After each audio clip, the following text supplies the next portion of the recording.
Saturday clear? Yes sir. चलिए चलिए ठीक है। चलिए तो अब आज स्टार्ट करेंगे हम अपना सब्स्टिट्यूशन मेथड और एलिमिनेशन मेथड, है ना। हमने ग्राफिकल मेथड पढ़ लिया था, उसके बाद हमने कोएफिशिएंट्स को कंपेयर करना भी सीख लिया था। ठीक है, वो भी हमको आ गया था। मैंने क्वेश्चन कुछ एक नंबर पर क्या दिया था आपको, और आई होप आपने समझा होगा। ठीक है, अब हम बात करेंगे यहाँ पर अलजेब्रिक मेथड की। अलजेब्रिक मेथड जो होते हैं वो तीन है हमारे पास, सब्स्टिट्यूशन मेथड, एलिमिनेशन मेथड और क्रॉस मल्टीप्लाई मेथड। लेकिन क्रॉस मल्टीप्लाई सिलेबस से डिलीट हो चुका है, तो उस पर हम बात नहीं करेंगे। हम सब्स्टिट्यूशन और एलिमिनेशन पर बात करेंगे। ठीक है, तो देखिए सब्स्टिट्यूशन मेथड के लिए मैंने एक एग्जांपल लिया हुआ है, सेम एग्जांपल मैंने एलिमिनेशन मेथड के लिए भी लिया हुआ है, यानी कि सेम क्वेश्चन को हम दोनों मेथड से सॉल्व करेंगे। अब देखिए यहाँ पर इंपॉर्टेंट बात ये है, ये बिल्कुल आपको बोर्ड के पॉइंट ऑफ व्यू से पढ़ना है, क्योंकि इसका आंसर अगर आप दो इक्वेशन दो नॉन सोल्व करके निकालोगे, जो कि अपन ने पिछली बार भी निकाले हैं बिना इस चैप्टर को पढ़े हुए, तो वो बहुत आसान है। लेकिन बोर्ड में आपको आंसर निकालने के मार्क्स नहीं मिलते, वहां पर तो स्टेप्स के मार्क्स मिलते हैं। ठीक है, तो स्टेप बाय स्टेप ये कैसे होता है वो यहाँ पर सीखेंगे हम। अच्छा, दो इक्वेशन दी हुई है, x plus 2y is equal to 5 and 3x plus 4y is equal to 11। अब इसको सब्स्टिट्यूशन मेथड से हमको क्या करना है, सॉल्व करना है। तो सब्स्टिट्यूट का मतलब क्या होता है? सब्स्टिट्यूट का मतलब ये होता है कि अपन ने क्या किया, सब्स्टिट्यूट हिंदी में बोलते हैं विस्थापित, किसी को उठाकर दूसरी जगह रख देना। जैसे मैंने अभी बोला कि इस स्टूडेंट के आप उठकर उधर आ जाओ, ठीक है, तो ये क्या हो गया, सब्स्टिट्यूट हो गया उस जगह पर। ओके, तो यहाँ पर हम क्या करेंगे, एक वेरिएबल की वैल्यू निकालेंगे एक इक्वेशन में से, और उस वेरिएबल की वैल्यू दूसरी में रख देंगे। तो मैंने यहाँ पर क्या किया हुआ है, इस इक्वेशन से x की वैल्यू निकाली है। ठीक है, और आप हमेशा इक्वेशन को नाम दीजिए, ये नाम यहाँ पर मतलब आपको आसानी देती है, और क्वेश्चन लेंथी नहीं होता है, कंफ्यूजिंग नहीं होता है। क्योंकि चलो ये तो ठीक है, इजी क्वेश्चन है, क्योंकि मैंने आपको मेथड्स समझाने के लिए यहाँ पर लिया है। लेकिन कई बार लेंथी क्वेश्चन में रहते हैं, आपको इन्हीं इक्वेशंस को रीअरेंज कर करके लिखना पड़ता है बार बार। तो वहां पर आप 1 2 3 4 5 6 इस तरह से इक्वेशन को नाम देना सीखिए। ठीक है, इसमें कंफ्यूजन नहीं करनी बिल्कुल भी। तो मैंने इसको नाम दे दिया इक्वेशन 1 और इसको नाम दे दिया इक्वेशन 2। इक्वेशन 1 में से मैंने क्या किया, x की वैल्यू निकाली। x की वैल्यू है मेरे पास 5 माइनस 2y, इसको मैंने नाम दे दिया इक्वेशन नंबर 3।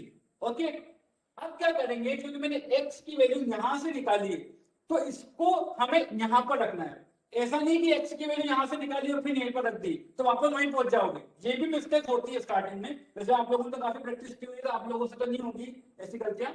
तो x की वैल्यू यहां से निकाली 5 माइनस 2y, ठीक है, और उसी वैल्यू को हमने इसमें रख दिया। जब इसमें रखा तो ये बना 3 into 5 minus 2y plus 4y is equal to 11। देखिए सेम इक्वेशन यहां लिखी हुई है, बस x की जगह मैंने किया है 5 माइनस 2y। इसको जब सिंप्लीफाई हमने किया, इसको जब सिंप्लीफाई किया तो बस सिंपल से मल्टीप्लाई करना है हमको। तो 15 minus 6y plus 4y is equal to 11, और यहां से आ गया 4 इज इक्वल टू 2y, मतलब y की वैल्यू आ गई 2। तो y की वैल्यू हमारे पास 2 आ गई। अब हमें x की वैल्यू निकालनी है। तो एक डाउट यहाँ बच्चों को आता है स्टार्टिंग में कि अब आपको x की वैल्यू निकालनी है, तो इस y की वैल्यू को कौन सी इक्वेशन में रखें। तो इसमें कंफ्यूज नहीं होना है, किसी भी इक्वेशन में रख दो, किसी में भी रख दो, x की वैल्यू सेम आएगी। y की वैल्यू 2 आई है, मैंने y की वैल्यू यहां रखी है। ठीक है, मोस्ट प्रोबेबली कोशिश कीजिए कि जो आपने x की वैल्यू निकाली है y के टर्म्स में, आप y की वैल्यू वहीं पर रखो। लेकिन सपोज अगर आप बाय मिस्टेक y की वैल्यू यहां रख देते हो इक्वेशन नंबर 1 में, अगर यहां इक्वेशन नंबर 2 में रख देते हो, तो भी आपकी x की वैल्यू वही आएगी। ओके, तो और जब भी आप वैल्यू रखो तो यहाँ पर डिनोट भी कीजिए कि put y equal to 2 in equation number 3। मतलब आपको जो कॉपी चेक करा उसको पता होना चाहिए कि भाई आपने y की वैल्यू कहां पर रखी है। अगर यहाँ पर मैंने क्योंकि 3 में रखी है तो मैंने लिखा है इन इक्वेशन नंबर 3। अगर आप 1 में रखते हो तो आप लिखो कि put y equal to 2 in equation number 1, ताकि एग्जामिनर को, क्योंकि हम वहां पर मौजूद नहीं है तो हमारी कॉपी चेक हो रही है, तो हम क्या कर रहे हैं, एक तरह से कॉपी के थ्रू एग्जामिनर से बातें कर रहे हैं। तो ये बातें करने का तरीका ही है बिल्कुल। ठीक है, तो put y equal to 3 equation number 1, और जिसमें भी आप रखना चाहते हो तो उस इक्वेशन को यहाँ पर डिनोट कीजिए ताकि सामने वाले को पता रहे और आपको फुल मार्क्स मिल सके। तो यहां से x की वैल्यू आ जाएगी 1। So x is equal to 1 and y equal to 2 is the solution. इसको चेक करने का तरीका कि ये आंसर हमारा सही है या गलत, वो क्या है, x इक्वल टू 1 और y इक्वल टू 2 को यहां रखकर देखिए, ये इन दोनों इक्वेशन को सेटिस्फाई करेगा। अगर ये दोनों इक्वेशन को सेटिस्फाई नहीं कर रहा है, जो भी आंसर आपने निकाला है, तो समझ लीजिए कुछ ना कुछ मिस्टेक है, कुछ ना कुछ गड़बड़ है, और उस तरीके से आप फिर डबल से चेक भी कर सकते हैं, उसमें कोई सेकंड मिस्टेक हो जाए। क्लियर हुआ सबको? चलिए, अच्छा यहाँ पर तो मैंने x की वैल्यू यहाँ से निकाली थी, आप चाहे तो x की वैल्यू यहाँ से भी निकाल के यहाँ भी रख सकते हैं, कोई फर्क नहीं पड़ेगा, उससे उससे भी आंसर आएगा। आप चाहे तो y की वैल्यू भी निकाल सकते हैं, y की वैल्यू यहाँ से निकालकर यहाँ रख दीजिए, या y की वैल्यू यहाँ से निकालकर यहाँ रख दीजिए, कोई फर्क नहीं पड़ेगा। लेकिन हमारी अप्रोच ये होनी चाहिए कि हम कोई इजी फैक्टर लें जिसको सोल्व करने में आसानी हो। जैसे कि आपने यहाँ पर देखा, मैंने यहाँ पर x की वैल्यू ही क्यों निकाली, क्योंकि ये बिल्कुल सिंपल आ रहा है 5 माइनस 2 ओके। अब मैं यहाँ से तो सपोज x की वैल्यू यहाँ से निकालूंगा, तो ये आएगा मेरे पास 11 माइनस 4y बाई 3, तो ये थोड़ा सा कॉम्प्लिकेटेड हो जाएगा हमारे लिए, तो हमको इस ऐसी अप्रोच नहीं रखनी है, हमको इजी अप्रोच रखनी है। तो ये क्वेश्चन पर डिपेंड करेगा कि हम किसकी वैल्यू निकालकर सब्स्टिट्यूट करें।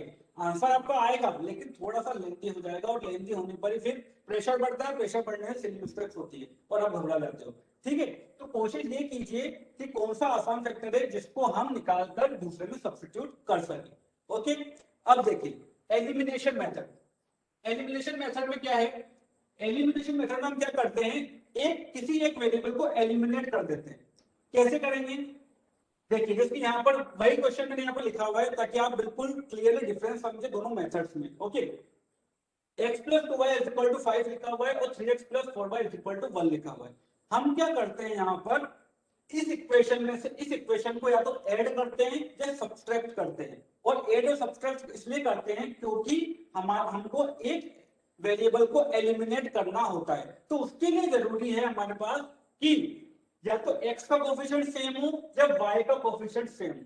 अगर x का कोफिशिएंट सपोज यहाँ पर सेम है, सपोज यहाँ पर भी 3 होता, तो मैं दोनों को सब्सट्रैक्ट कर देता, तो मेरा x गायब हो जाता, 3x में 3x चला जाएगा तो 0 हो जाएगा, तो मेरे पास सीधा y भी इक्वेशन बन जाएगी, y की वैल्यू हम निकाल लेते हैं।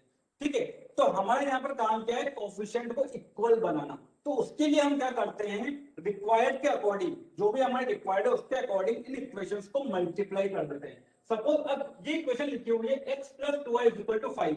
अब मैं इसको दोनों साइड किसी भी रियल नंबर से अगर मल्टीप्लाई कर दूं तो इस इक्वेशन पे कोई फर्क नहीं पड़ता है।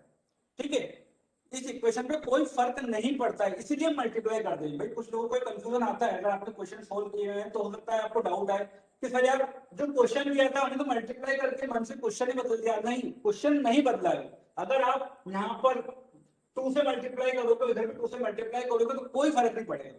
ठीक है भाई, उसको वापस आप सिंप्लीफाई करके 2 से 2 कट करके वापस यहीं पर ला सकते हो, तो इससे कोई फर्क नहीं पड़ता है। आप इसको किसी भी नंबर से मल्टीप्लाई करो, इसको भी किसी भी नंबर से मल्टीप्लाई करो, बस ध्यान रखना है आपको right hand side and left hand side दोनों से मल्टीप्लाई करना है।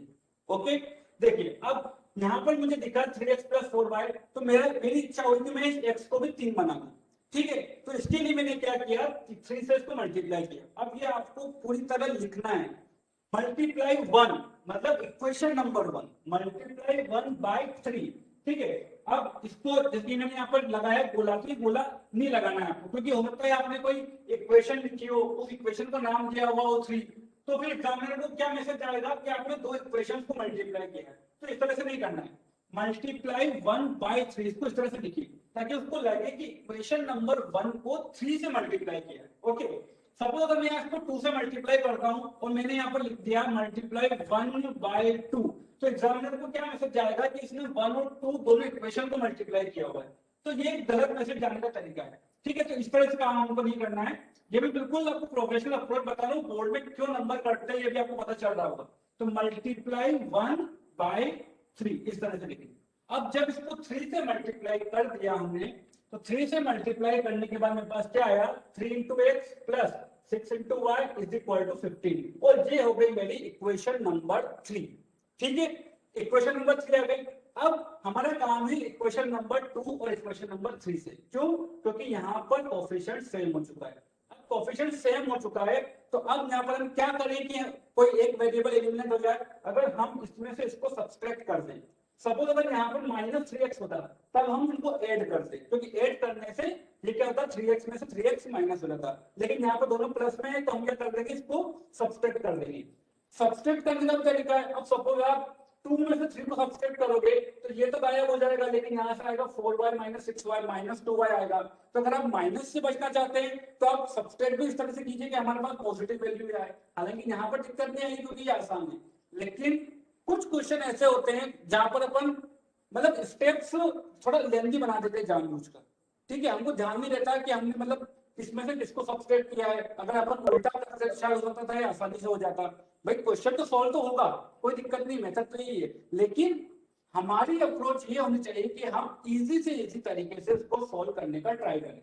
ठीक है, तो मैंने यहाँ पर क्या किया, subtract equation number 2 from equation number 1। तो मैंने इक्वेशन नंबर 2 को इक्वेशन नंबर 2 को इक्वेशन नंबर 3 में से सब्सट्रैक्ट किया मैंने। ठीक है, ये अब इसका काम खत्म हो गया, इसको हमने 3 से मल्टीप्लाई करके हम इसको लाए। ठीक है, तो subtract equation number 2 from equation number 3 में से 2 को सब्सट्रैक्ट किया। ठीक है, अब 3 में से 2 को सब्सट्रैक्ट किया तो यहां से यहाँ 3x में से 3x गया तो क्या आया 0। ठीक है, 6y में से 4y गया तो कितना आया 2y इज इक्वल टू 15 में से 11 गया तो कितना आया 4। तो ये हो गया मेरा 2y is equal to 4। Okay, तो यहां से y की वैल्यू आ गई 2। ओके, अब x की वैल्यू निकालनी है तो अगेन वही काम है हमारा, y की वैल्यू किसी भी इक्वेशन में रख दीजिए, कोई फर्क नहीं पड़ता। ये रखना नहीं है कि भाई बुक में इक्वेशन नंबर 3 में रखा था तो हम भी उसी में रखेंगे, रट लेते हैं क्या इक्वेशन नंबर 3 में रखना है, हमको याद करते हैं उसको। तो ये मैथ्स रखने की चीज नहीं है, लॉजिक समझो किसी में भी रखो, भाई इसी से तो ये आया है और सॉल्यूशन हम दोनों का निकाल रहे हैं तो दोनों को सेटिस्फाई करेगा वो, तो आप किसी में भी रखिए, इतना सोचना नहीं है। ओके, और कोशिश कीजिए कि जो भी यहाँ पर सबसे सिंपल इक्वेशन हो उसी में रखें ताकि आपकी कैलकुलेशन आसान हो जाए। ओके, चलिए, तो यहाँ पर मैंने y की वैल्यू रख दी इक्वेशन नंबर 1 में। जब y की वैल्यू यहाँ पर 2 रखी तो x की वैल्यू यहाँ से आ गई 1। ओके, तो ये हो गया, हमने सब्स्टिट्यूशन मेथड से कर लिया और यहाँ पर एलिमिनेशन मेथड से कर लिया, और दोनों मेथड से आंसर तो सेम ही आना है। ठीक है, ऐसा नहीं कि सब्स्टिट्यूशन मेथड से कुछ और आ रहा है और मतलब ये बाय डिफॉल्ट नहीं हो रहा है, यहाँ पर ये हमेशा ही होगा। ओके, क्वेश्चन में मेथड है तो सॉल्व कर लीजिए, आंसर तो इसका क्या है 1 और क्या आ रहा है y की वैल्यू 2। इसको आप अगर ग्राफिकल मेथड से करोगे तो भी 1 एंड 2 ही आएगा, इसको अगर आप क्रॉस मल्टीप्लाई मेथड से करोगे तो भी 1 एंड 2 ही आएगा। और देखिए यहाँ पर इसका आंसर यहाँ पर 1 एंड 2 आ रहा है, मतलब इसका एक यूनिक सॉल्यूशन आ रहा है। तो अगर आपसे कोई पूछ ले इसी में कि सब्स्टिट्यूशन मेथड में सॉल्व करके बताइए कि ये सिस्टम कंसिस्टेंट है या नहीं है, तो आप क्या बोलोगे, ये कंसिस्टेंट है। क्यों? और इसका यूनिक सॉल्यूशन भी है। कोएफिशिएंट से कंपेयर करके कैसे करोगे, हम देखेंगे कि a1 upon a2 is not equal to b1 upon b2। यहाँ पर देखिए 1/3 and 2/4, 1/3 is not equal to 1/2, तो इसका यूनिक सॉल्यूशन होगा। तो आप क्वेश्चन को देखते ही पहले ये पता लगा सकते हैं कि आंसर क्या आने वाला है हमारा, भाई यूनिक सॉल्यूशन आएगा, मेनी सॉल्यूशन आएंगे या फिर नो सॉल्यूशन आएगा, तो ये भी आप डायरेक्टली चेक कर सकते हैं। ओके, इसको नोट कीजिए, फिर आगे एग्जांपल करते हैं। 3 केसेस में ये था यूनिक सॉल्यूशन वाला, फिर आएगा इनफाइनाइटली मेनी सॉल्यूशन वाला और एक आएगा नो सॉल्यूशन वाला, तो हम तीनों पर डिस्कस करेंगे। ओके, इसको नोट कीजिए।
हो गया नोट?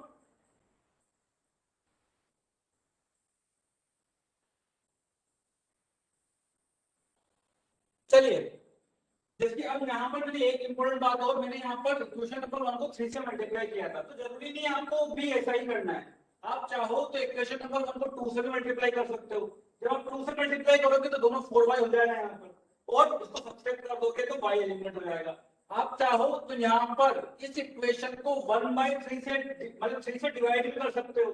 3 से डिवाइड करोगे तो यहाँ x हो जाएगा, और फिर इसको सब्सट्रैक्ट कर सकते हो तो ये एलिमिनेट हो जाएगा। चाहो तो इसको 1/4 से डिवाइड कर सकते हो, ठीक है? तो कैसे भी कर सकते हो, लेकिन हमारी अप्रोच ये होनी चाहिए कि हम इजीएस्ट तरीके से इसको सॉल्व करें। क्लियर? चलिए, अब अगला एग्जांपल मैं दे रहा हूं, आप भी सॉल्व कीजिएगा और मैं भी करूंगा, क्योंकि हमारे पास थोड़ा टाइम भी कम ही है, हमारी क्लास ऑफ हो चुकी है, तो मैं भी सॉल्व करूंगा, आप भी सॉल्व कीजिएगा। इधर नहीं देखना है आपको, मैं जहां कुछ स्टेप्स में यहाँ पर गलत लिखूंगा और आपको वो कॉपी नहीं करनी है, ठीक है? आपको आइडेंटिफाई करना है मैंने कहां मिस्टेक की हुई है, ठीक है? चलिए, तो अब अगला क्वेश्चन लिख रहा हूं मैं यहाँ पर, दोनों मेथड से आपको सॉल्व करना है।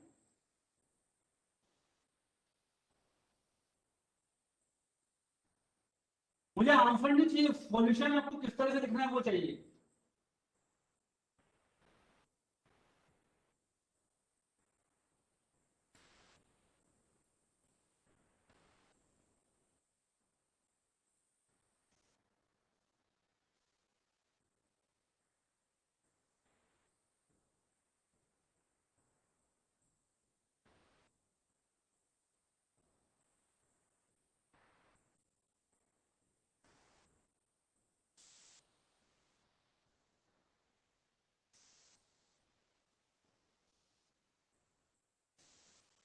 कीजिए सॉल्व, ये कॉपी मत करना, अभी जो मैं लिख रहा हूँ आप अपना सॉल्व कीजिए।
किया solve?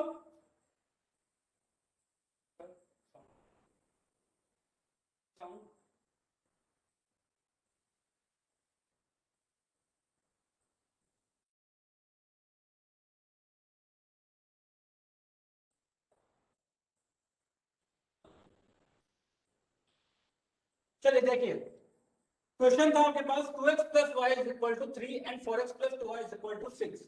Equation number 1, equation number 2 आप नाम दे दीजिए। हमको क्या करना है, सब्स्टिट्यूशन मेथड से इसको सॉल्व करना है। तो वही अप्रोच, भाई यहाँ पर क्या करेंगे, सबसे आसान मुझे दिख रहा है कि मैं यहाँ से y की वैल्यू निकालूं, ठीक है? तो आपको इसी तरह से करना है, सबसे पहले देखना है आपको कि कहां से वैल्यू निकालकर कहां रखे सबसे आसानी से। तो यहाँ पर मुझे दिख रहा है कि मैं y की वैल्यू निकाल सकता हूँ बिल्कुल आसानी से। तो मैंने 2x plus y is equal to 3 से y is equal to 3 minus 2x निकाला, okay?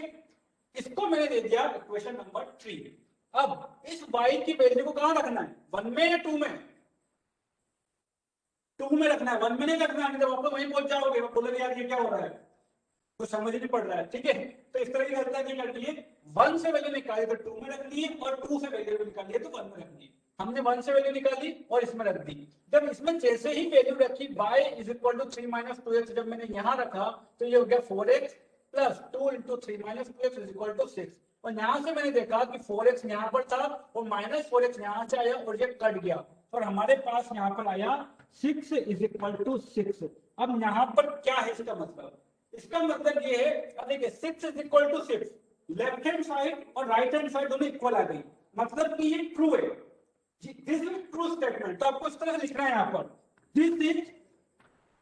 This is true statement. हालांकि एग्जामिनर को दिख रहा है लेकिन वो फिर भी वर्ड में समझता है क्योंकि उसको हम मतलब बातें कर रहे हैं उससे, इसलिए आपको लिखना पड़ेगा this is true statement, true statement for all x, for all x. क्योंकि यहाँ पर देखिए एक्स कटा था ना भाई, ये इक्वेशन y को जब हमने सब्स्टिट्यूट किया x के टर्म्स में, ठीक है, तो ये इक्वेशन x में बनी थी और यहाँ पर x गायब हो गया, तो हम क्या लिखेंगे?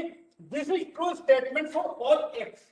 अगर सपोज ये y में होता तो हम लिखते this is true statement for all y, ठीक है। तो जब सब हर x के लिए ये ट्रू स्टेटमेंट है, ठीक है, तो यहाँ पर अब इन अलग अलग x रखेंगे, अलग अलग x रखेंगे तो ये हमेशा सही आएगा, ट्रू स्टेटमेंट आएगा।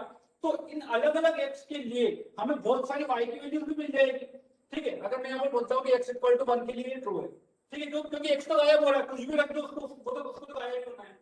तो अगर x की वैल्यू में यहाँ पर 1 रखूंगा तो मुझे y की कुछ वैल्यू मिलेगी, अगर मैं x की वैल्यू यहाँ पर 5 रखूंगा तो मुझे y की कुछ वैल्यू मिलेगी, मैं x की यहाँ पर कुछ भी वैल्यू रखूंगा तो मुझे y की कुछ भी वैल्यू मिलेगी। तो इस तरह से मतलब इसका मतलब क्या है? इसका मतलब ये है कि हमें इस सिस्टम के इनफाइनाइट सॉल्यूशन मिल सकते हैं, तो मतलब इस सिस्टम के इनफाइनाइट सॉल्यूशन होंगे। ओके, हालांकि ये आपको पता था लेकिन इसका मतलब क्या है ये बच्चों को समझ में नहीं आता, तो मैंने आपको इसका मतलब समझाया यहाँ पर, ठीक है। ये आने का मतलब क्या है कि this is the true statement for all x. अगर हर x के लिए ट्रू है तो हर x के लिए हमें अलग अलग y भी मिल जाएंगे फिर। तो इस तरह से सिस्टम के सॉल्यूशन कितने होंगे? बहुत सारे सॉल्यूशन होंगे, सो इनफाइनाइटली मेनी सॉल्यूशन होगा और सिस्टम कैसा होगा? कंसिस्टेंट होगा। ओके, और इसको आप चाहें तो रेशियो से भी पता लगा सकते हैं, स्टार्टिंग में पता लगा सकते हैं कि हमारे पास यहाँ क्या आने वाला है। ओके, अगर आप यहाँ से कोएफिशिएंट निकालेंगे तो ये आएगा 1/2, ये भी आएगा 1/2, ये भी आएगा 1/2। a1 upon a2 is equal to b1 upon b2 is equal to c1 upon c2। और ये कब होता है? जब सॉल्यूशन इनफाइनाइट हो। सेम इसी को अब अगर अपन एलिमिनेशन मेथड से करेंगे तो देखिए एलिमिनेशन मेथड में हम क्या करते हैं? कोएफिशिएंट मतलब वेरिएबल का कोएफिशिएंट सेम बनाने की कोशिश करते हैं। तो मैंने देखा यार यहाँ पर 4 है, यहाँ पर 2 है, तो मैं इसको क्यों ना 2 से मल्टीप्लाई कर दूं। जब मैंने इसको इक्वेशन नंबर 1 को देखे मैंने यहाँ पर फिर मिस्टेक की है और आपने को ध्यान नहीं दिया। अगर मैंने इस तरह से लिखा है इसका मतलब क्या है कि मैंने 1 को 2 से मल्टीप्लाई किया हुआ है, मतलब इक्वेशन 1 को इक्वेशन 2 से। तो इस तरह से नहीं लिखना है इसको, हालांकि इससे ज्यादा फर्क नहीं पड़ता लेकिन एग्जामिनर अलग अलग टाइप के होते हैं, ठीक है। अगर कोई मेरे जैसा होगा तो वो तो नोटिस कर लेगा और आधा नंबर काट लेगा, ठीक है, वाला को नुकसान है। तो आपको इस तरह से लिखना है multiply equation number 1 by 2, we get क्या मिल रहा है हमको? 4x + 2y = 6 और ये आपका इक्वेशन नंबर 3। अब जैसे ही ये आई मेरी नजर पड़ी यार इक्वेशन 2 और इक्वेशन 3 ये दोनों तो सेम है, तो एकदम क्वेश्चन यहीं पर खत्म हो गया। ये दोनों सेम है, इसका मतलब क्या हो गया?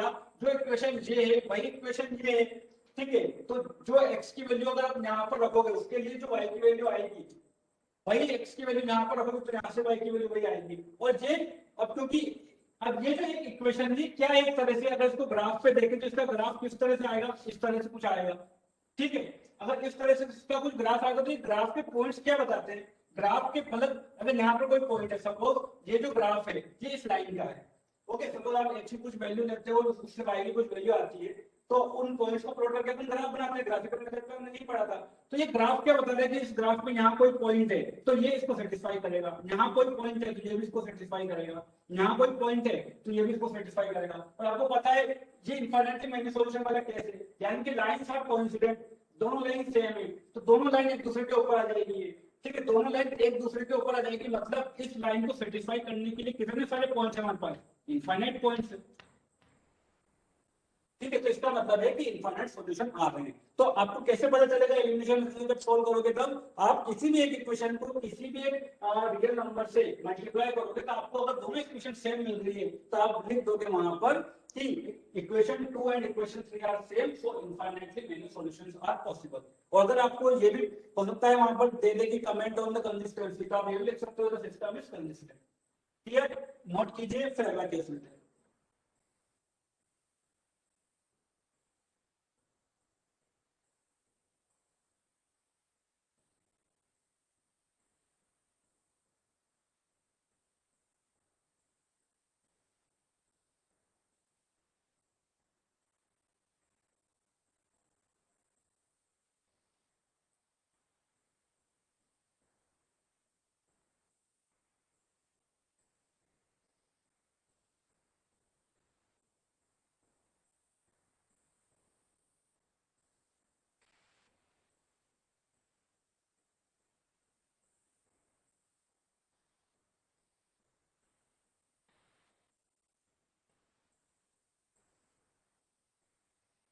हो गया वो नोट। चलिए अगला लेते हैं। इसी तरह से करना है, आप भी अपना कीजिए, मैं भी अपना करता हूं, देखते हैं किसका सही आता है। ठीक है,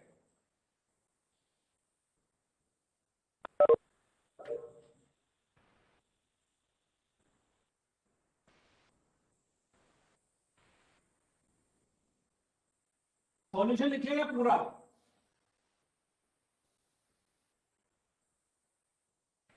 दोनों मेथड से सोल्व करना है।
किया।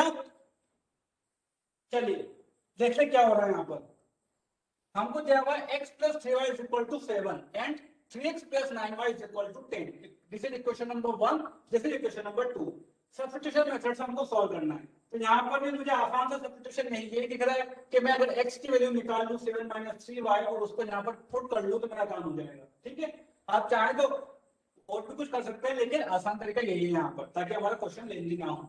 तो x is equal to 7 minus 3y यहाँ पर आया। ओके, अब मैंने क्या किया, x is equal to 7 minus 3y को यहाँ पर पुट किया। जब यहाँ पर पुट किया तो मेरे पास देखिए यहाँ पर क्या आ रहा है।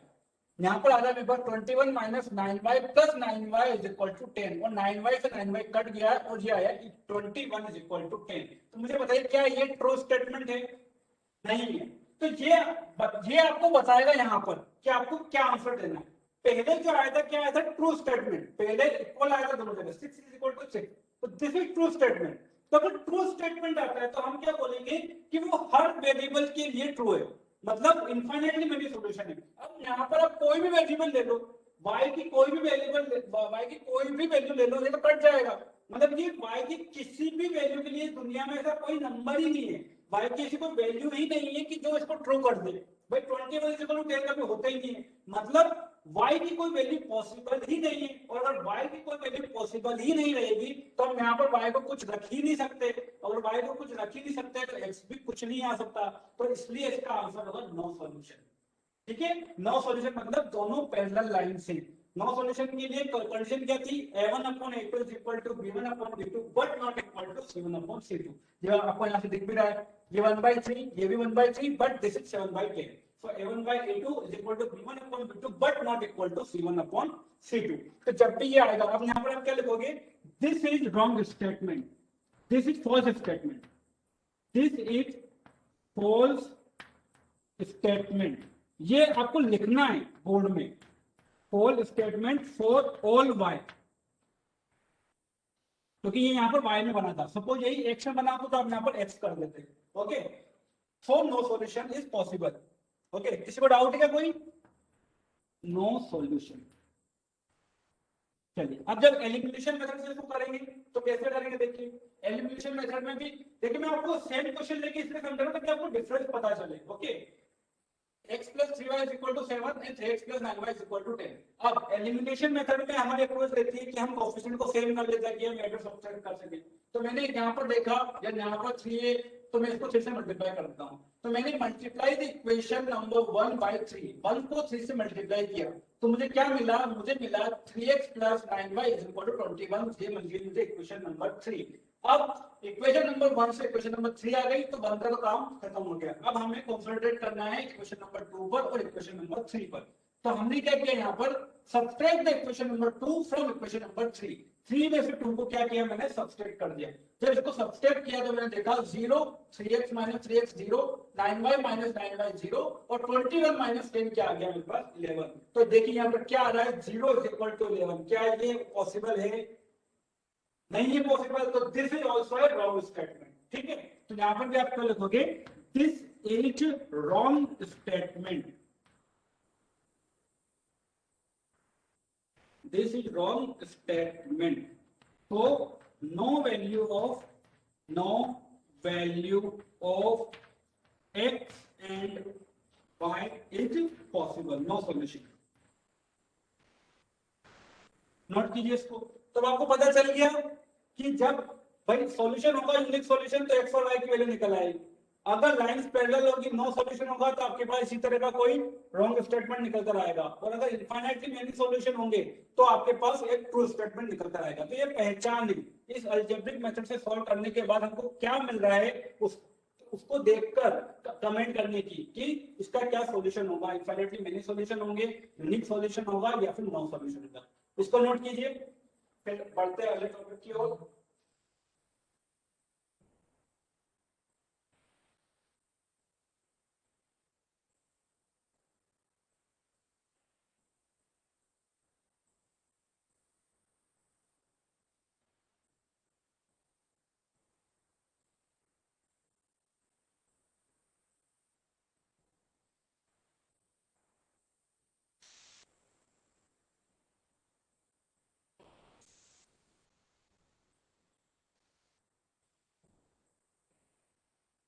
हो गया नोट?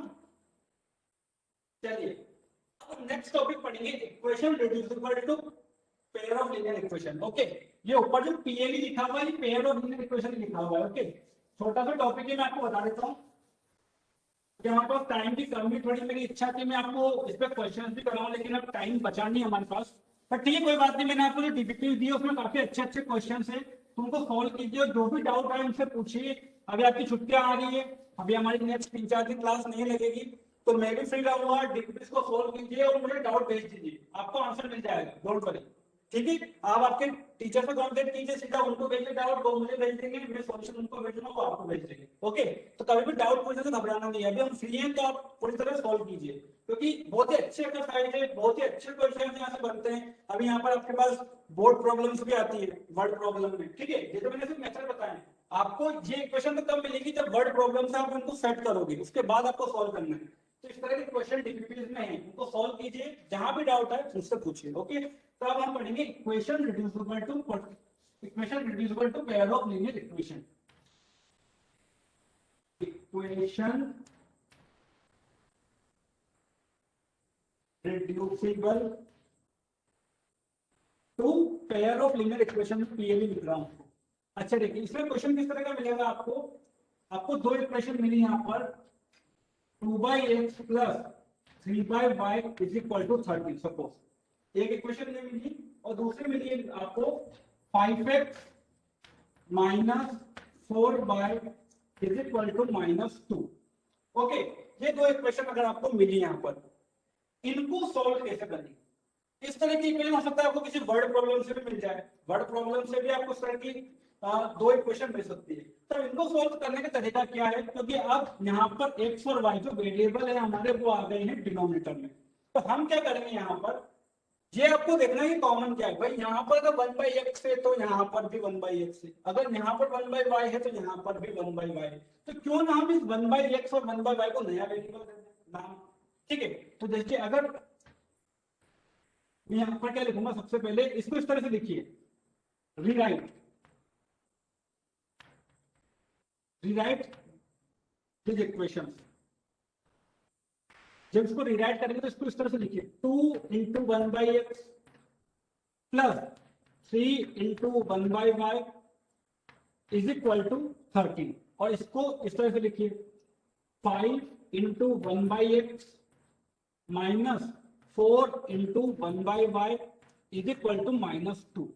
ठीक है, उसके बाद अगली स्टेप क्या आएगी, मैं क्या कर रहा हूं, इनको नया वेरिएबल दे रहा हूं। 1/x को सपोज मैं ले लेता हूं p और 1/y को मैं ले लेता हूं q। तो मैं यहाँ पर क्या लिखूंगा, put 1/x is equal to p। आप चाहें तो अपनी मर्जी से आपका जो फेवरेट अल्फाबेट है वो भी ले सकते हैं, जरूरी नहीं कि p आएगा यहाँ पर। ठीक है, put 1/x is equal to p and 1/y is equal to q। आप चाहें तो 1/x को q भी रख सकते हैं और 1/y को p भी रख सकते हैं, ये कोई जरूरी नहीं है। ठीक है, कई बार क्या होता है बच्चे सिर्फ x को नहीं, मैं तो 1/x को ही p रखूंगा, 1/y को नहीं रखूंगा, तो ऐसा कुछ नहीं है। कुछ भी रखिए, बस याद रखिए लास्ट में किसको क्या रखा था, ताकि आप फिर जैसे आप p की वैल्यू निकालोगे तो आप x की वैल्यू फिर वहां से निकाल सको। ठीक है, तो इस तरह से घबराना नहीं है, कंफ्यूज नहीं होना है।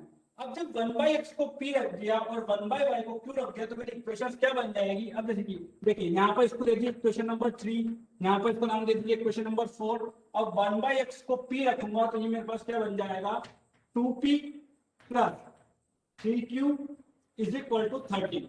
अब मेरे पास ये बन गई इक्वेशन नंबर 5।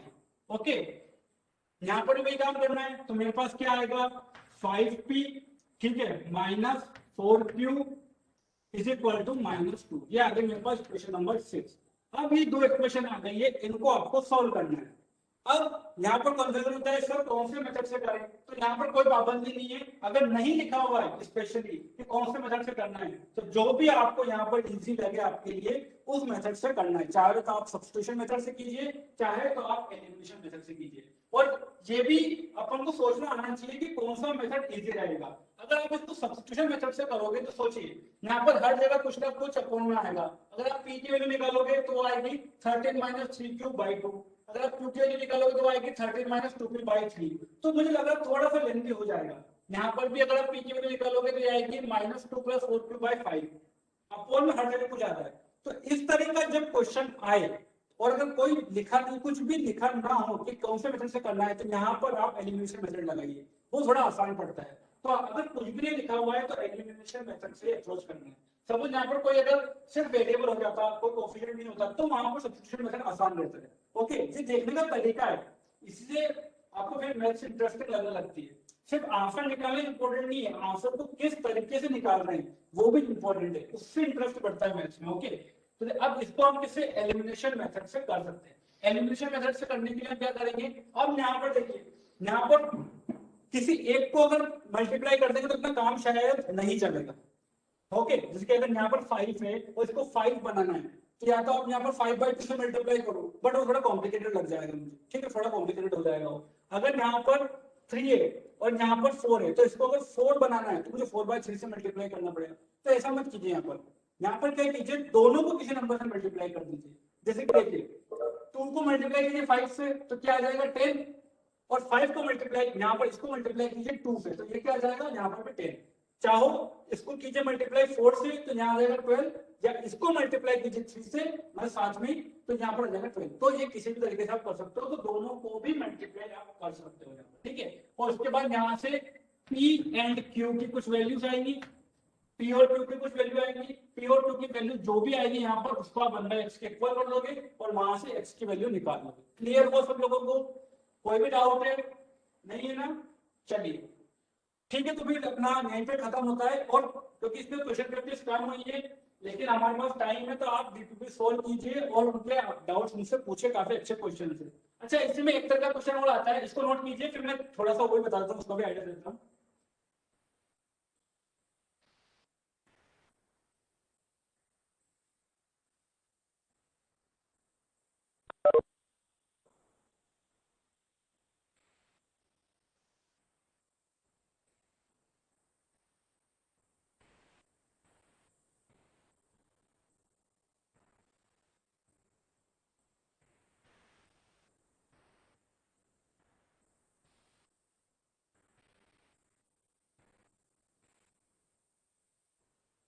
हो गया नोट?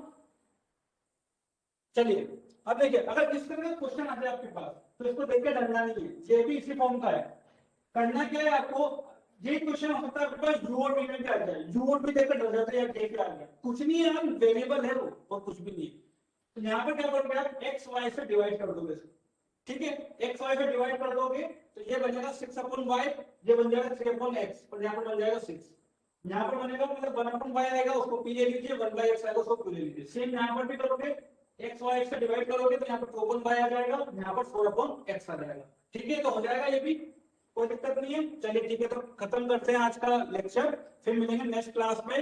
चैप्टर स्टार्ट करेंगे प्रोबेबिलिटी, काफी अच्छा चैप्टर है, थोड़ा पढ़ करके आइएगा और डीपीएस सॉल्व करके आइएगा, और मेरी तरफ से आप सभी को very very happy Holi. Okay, thank you.